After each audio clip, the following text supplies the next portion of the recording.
All right, guys, we're back again with Moms Like Us, and we have two of the Moms Like Us here.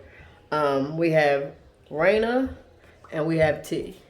And today we're going to get a little bit more personal from the other video that you guys are used to seeing.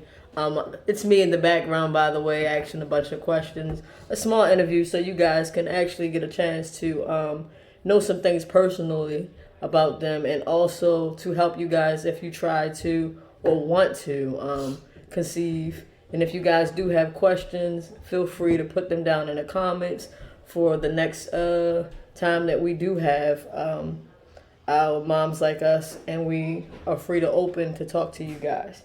So we're gonna go ahead and get started. And the first question is, what made you decide to carry first? I'll go first. All right. So I am currently married. Prior to getting married, I was on my own, and I was willing to kind of go through the process on my own. I did IUI, I did at-home insemination, and it kind of just didn't work out. So currently, I am married, and my wife is currently younger than me. So we went ahead and we shot straight towards the IVF process, as it has a better success rate. And I went first because I'm older. Okay. Reena, what made you decide to carry first? Well, originally, my partner at the time was going through IVF.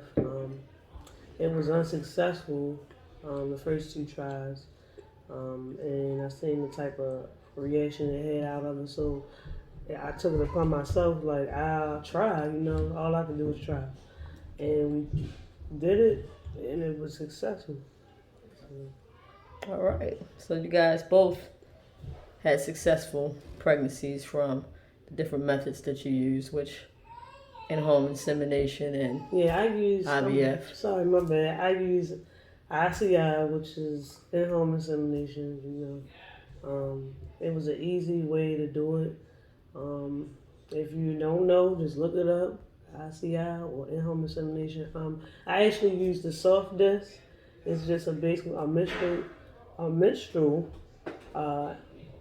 I would say a little disc with a little plastic in it. Yeah, it's old school. Old school like a lot of people don't protection, use that. Yeah. We use sanitary pads, but tampons. Yeah. But some people use the cup. Mm-hmm. It's just an insertion. That's Yeah. all it is. You can keep it when we did at home, we used the soft cup too. Mm-hmm. And it's a lot of videos out there. It'll tell you what to do and all. So yeah, it's a popular method nowadays for that. All right, so you guys use two different methods, like we said.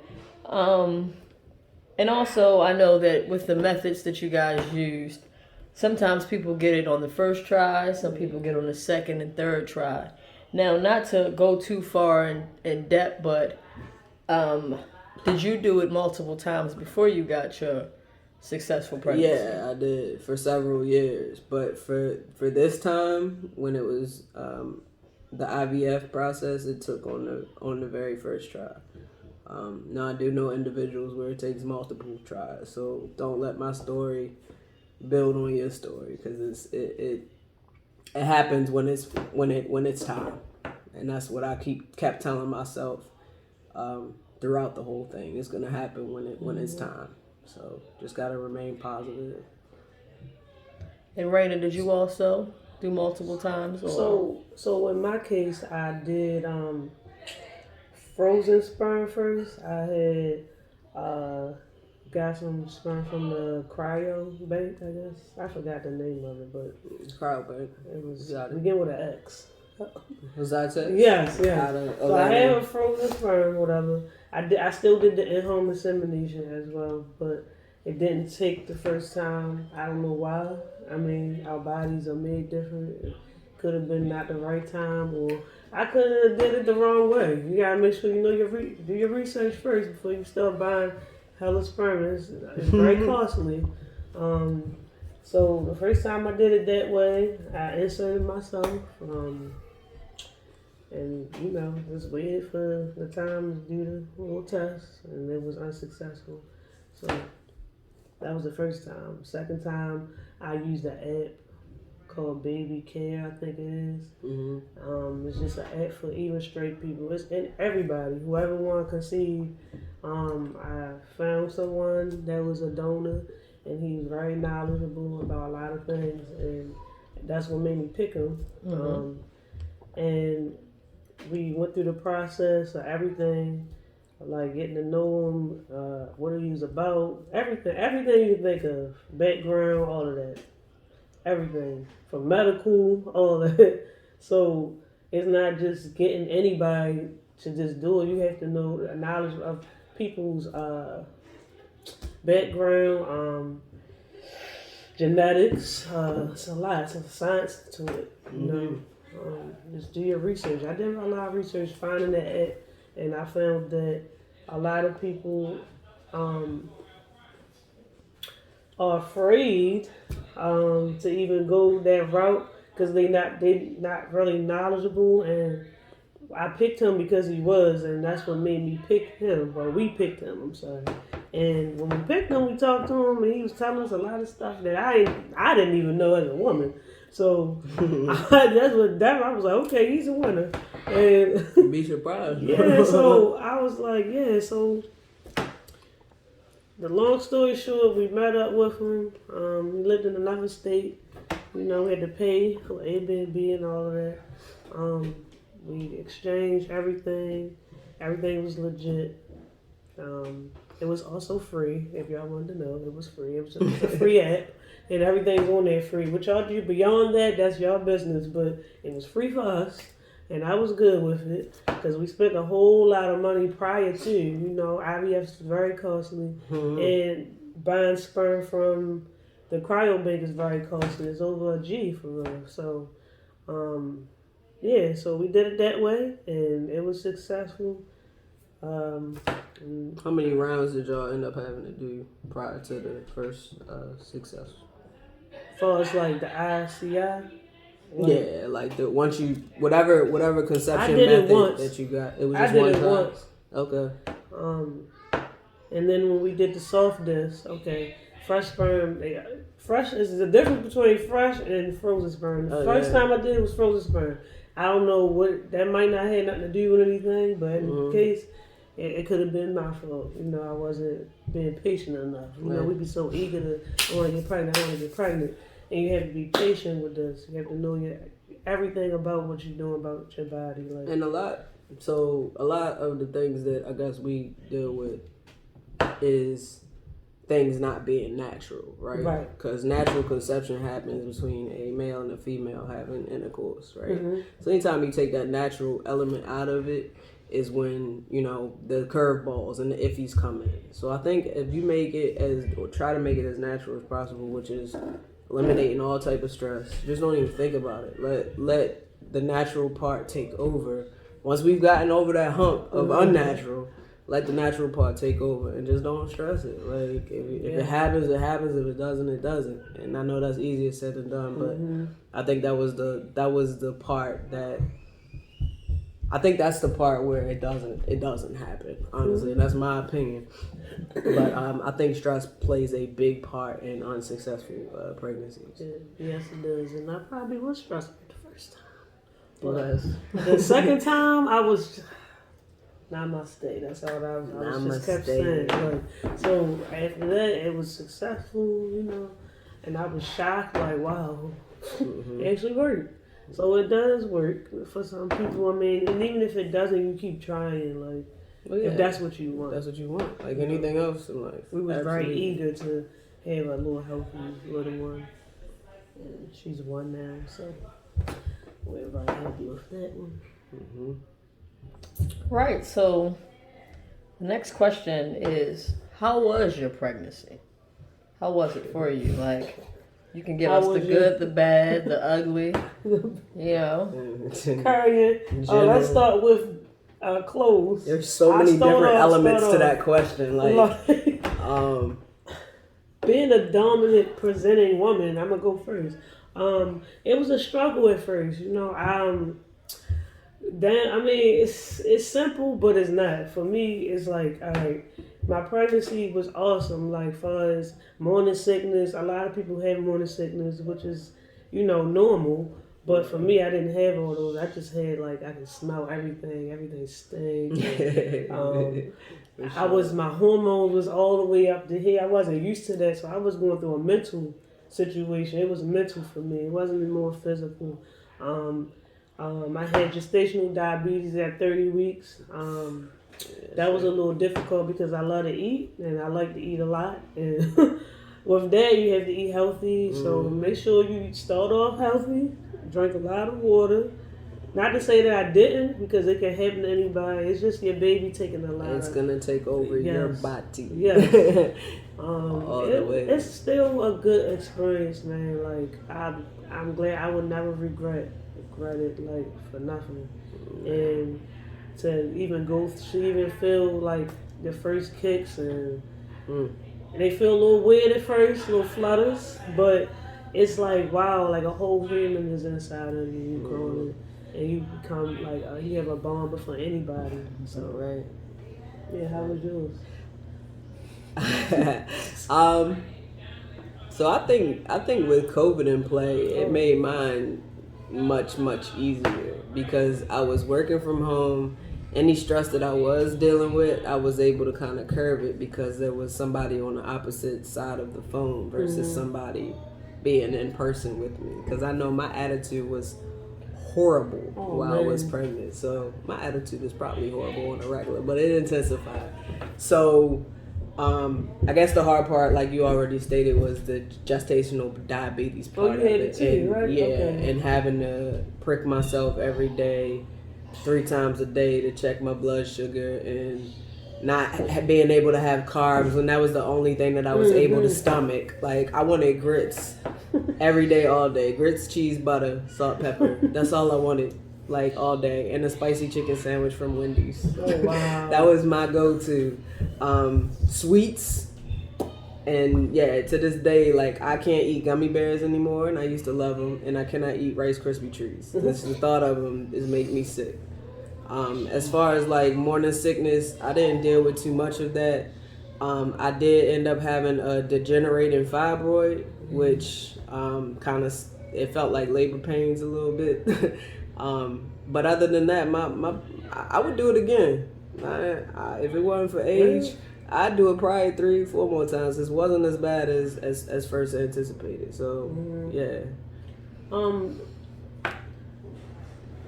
So back to when you were talking about COVID, it made me think about how we was going through the motions with COVID. Like when you first start off with your doctor's appointments and your prenatal care. COVID took a very like you only like I felt like I was doing it on my own yourself, first because they wouldn't let your significant other come in. Nope. Everything was virtual. Yeah. So it was a little lonely at first. I'm not gonna lie, it was a little lonely at first, and then all of a sudden, she can come 10 weeks, and that was it. It was special appointments. It wasn't every appointment. Up until birth. My wife couldn't come. Really? Period. Like everything was virtual. Like you can call her on everything up until birth. They was even at the hospital. It was like, oh well, you can have one person stay with you, and then maybe one other person in the delivery room. Right. But that was it. Like we were very much still in the peak of COVID. So they have me and my partner at the time thinking, should we do like a labor at home or labor at a delivery room, because you want people to be around you when you're going through those type of things. It's very, it's very But on the flip side, I don't know. It make you appreciate those things. Oh yeah, so definitely. If my wife go through it now, and I'm actually able to be there, it make you appreciate it. But it also makes you stronger that the person, you know what I mean? Like, okay, I went through it without having somebody right there neck and neck with me. So he was okay. Yeah, it builds you up for the second time around. When that happens, all you can do is take videos like I did. I was FaceTime, and they let you. Well, I don't know about everywhere, but place I went to. They let you, which is awesome. But yeah, But at the end of the day, it was a healthy baby, and that's all we could hope for. So, yes. So, a lot of people probably want to know, and this is something that everyone always wants to know. How did you have the baby? C-section or vaginally? You can go first. Because I'm easy. I had a C-section. And I honestly, at times, I feel like I got cheated out of the whole experience because I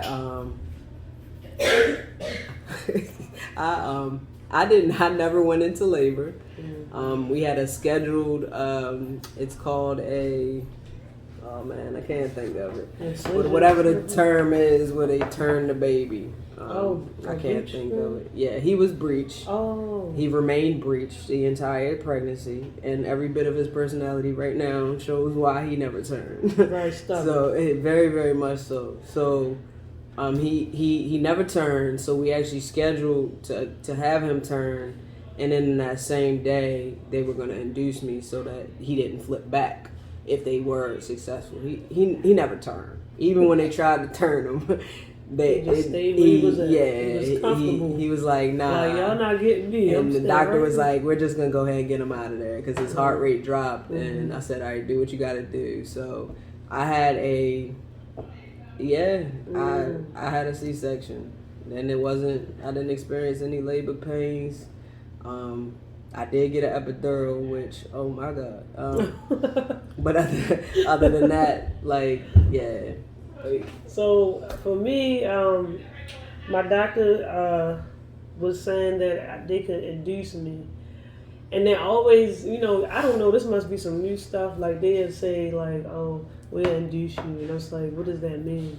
And it means like we'll schedule procedure, which is they give you medicines, so you to dilate, and I was happy about it because I wanted the baby out. To be honest, like the last week was like, yeah. I was just, it was at the end. It's a little like, okay, I want to meet my baby, and it's a little miserable at the same time because you're kind of big as a house, yes. Yeah. And with that, we had an induction on the 16th, but she decided to come on her own, and I started dilating within the time that I was supposed to be induced, and that was it. I didn't do it. My water didn't break on my own. My doctor broke my water, and that's just insertion. But other than that, after the water broke, everything was fast. I only pushed 4 times. It hurt. And did it hurt? It didn't. It wasn't bad. It's tolerable. Like, people so scared, and I'm like, I'm scared of everything. I'm a hypochondriac. But to have a whole baby, bro, like, I don't think I can do anything now. Like, I can do anything. So yes, I had epidural, and for me, I didn't want to have so much epidural. I wasn't able to feel when I push, because if sometimes you rupture the, I don't know what it's called. Had it. Hymen. It's like, I don't know. No, it's not the hymen. It's something else. It's a word for it. I'm sorry, I forgot, but it's from your, from the rooter to the tutor. When a baby come out and when you on the toilet, whatever. Okay. We figure that one out. And it's a word for it. My bad, but yeah. So taint. I don't know what it is. It's the taint. But yeah, man. Like, for real, it's really not that scary. People so scared, like, oh my God, how's labor? It's really not. It's everyone there's for you, and utilize everyone, okay? Because you got to pay that bill, okay? So, epidural, whatever, it was a piece of cake for me. I was just like, give it to me. I need it, you can decide not to do it, and I prefer people to do it the way they want to do it. But for me, for my first child, I really didn't know what to expect, so I went with just doing it, and it worked. And I didn't press the button a lot. I just pressed it a couple times. You had the I didn't feel my legs a little bit. Oh, the epidural. I had the drip, right? But okay. I didn't keep pressing it. Like, I just was like, I want to feel. I did not like that feeling at all. No, it's not a good feeling. I Anything know that that's goes not on topic, but in the IV doesn't feel I did not great. like that feeling of not being able to feel my legs. Like, when he came out, they was trying to show me. My wife was trying to show me pictures because they was sewing me up, and she was like, "You want to see a picture of?" I was like, "No. When am I gonna be able to feel my legs again?" So you can't feel your legs. That's all you need to know. That like he alright, I can hear him crying. When I'm gonna be able to feel my legs? So again? Anyway, I did not like that part at all. Long story short, you get it, and it's very helpful, and it helps with the baby too, because it could be stressful. It's stressful for them too. So if you want to do it, do it. If not, not. Just my options is to do it, but you know, do it. Yeah, if you want it, go for it. Like anything else. All right. So with you guys being dominant women, carrying, and you're going about your everyday lives just like any other woman out here. Only thing that defines you to make you different is the physicalness of how you're looking with your clothes. Clothing plays the part of being a dominant woman, I guess, but at the end of the day, you're still a woman. Mm-hmm. So how did outsiders view you, seeing you pregnant and dominant? How did you, what type of reactions did you guys get? The type of stares? Well, for me... How was it for you? You want to go ahead. I gotta think on that because I didn't really go anywhere, honestly. You was in the house? I was in the house. Oh, well, okay. Well, I'll go. Yeah. I was working all the way up until I was 8 months. I was trying to work as hard as I could, as long as I could, until she came out on her own. Mm-hmm. Because at the time, before I got pregnant, I was out in my mind. I'm like, all right, I'm about to do this. But I was thinking, like, what would people say? So when I'm at work, I started to get big, of course. I wear uniforms. And when they noticed it, they'd say little things, and I'm like, at first, you don't really think nothing of it, but it's like, dang, like, I'm just a woman, and I'm just trying to carry a healthy baby, and I just want him to be successful. They don't even know the type of things you go through, but to be criticized at work and at my job is a very dominant environment because I work for children and juveniles, and we have to restrain kids and stuff. So of course I couldn't do it. I was pregnant, but they would look at me like, aren't you the boy? Like, I'm just like, what? Like, a boy? I'm a woman, but they look at it a little different.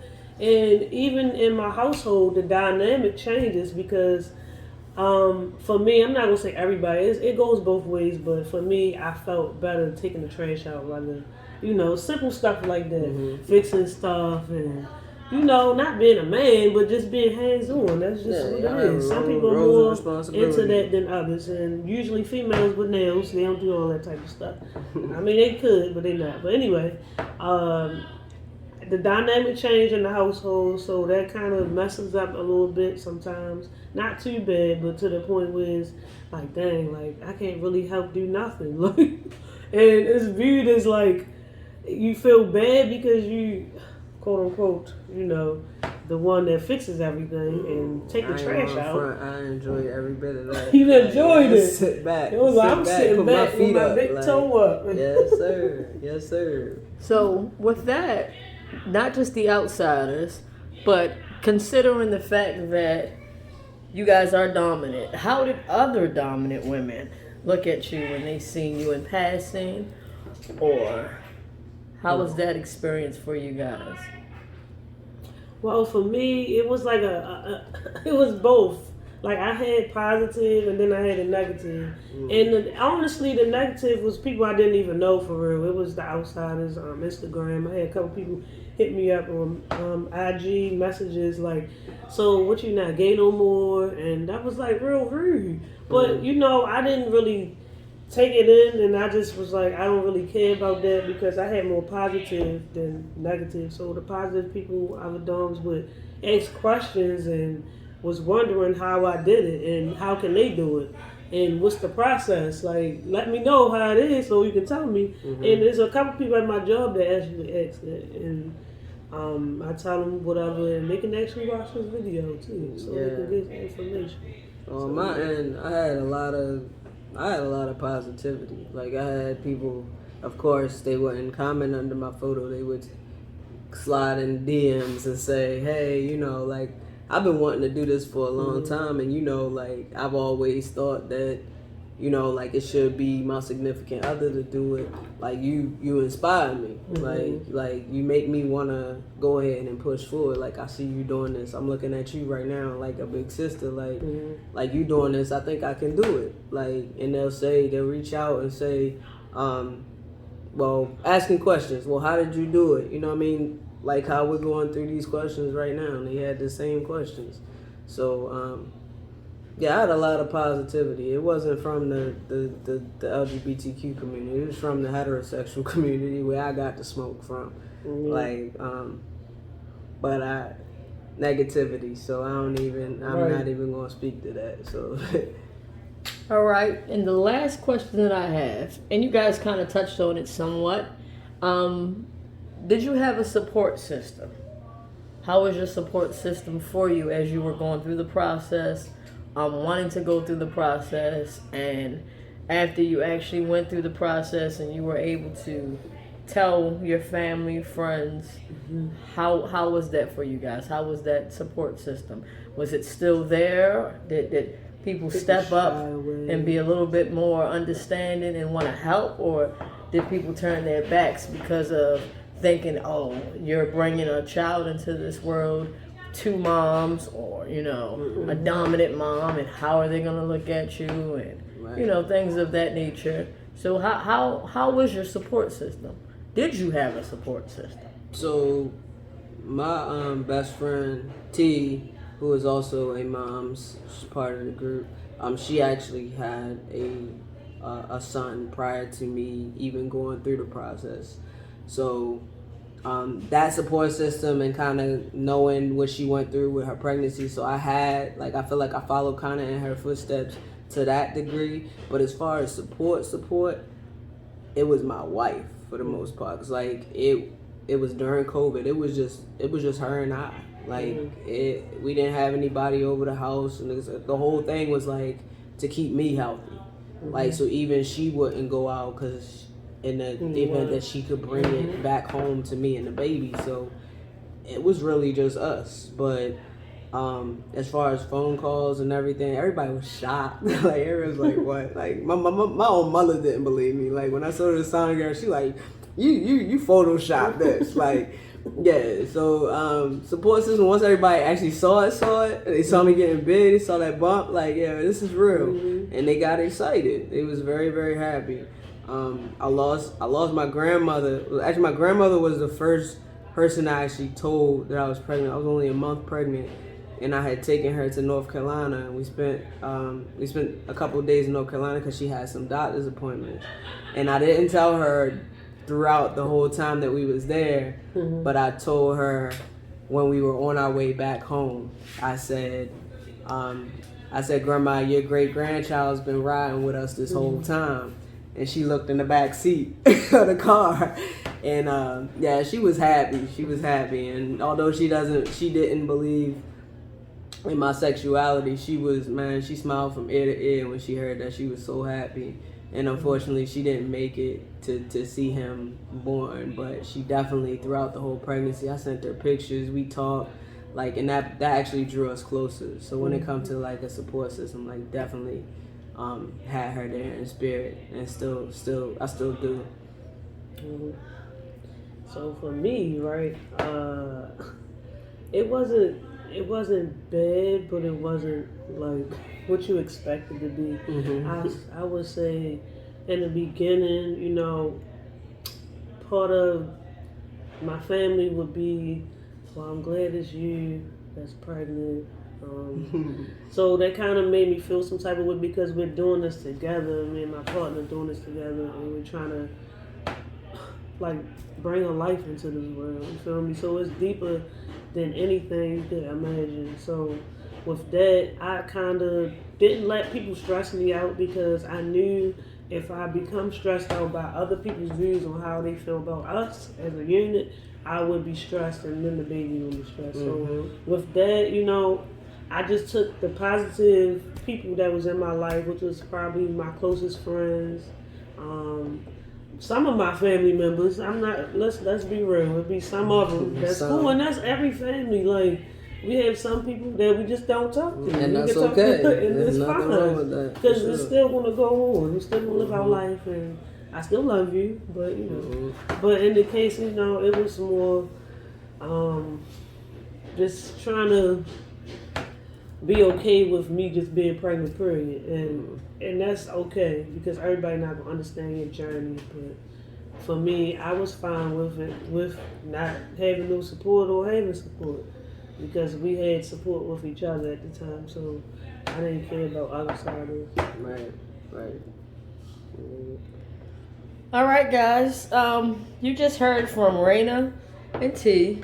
And like I said, this is Moms Like Us, and we're going to keep on coming back to you guys with more information and just on some day-to-day stuff sometimes, and just the lives of moms like us being dominant and us being friends, our kids, and everything like that. The next episode we'll have 2 more interviews, pretty much, of how pregnancy was or going through it. Like I said, I'm skater. I'll be talking to you guys. I did not carry yet, but my wife did, and I can, talk about the ways that I went through it with her and how we ended up coming to conclusion of her carrying first before me. But like we said, we're the same. We're different. So thank you for rocking with us. All right. Peace.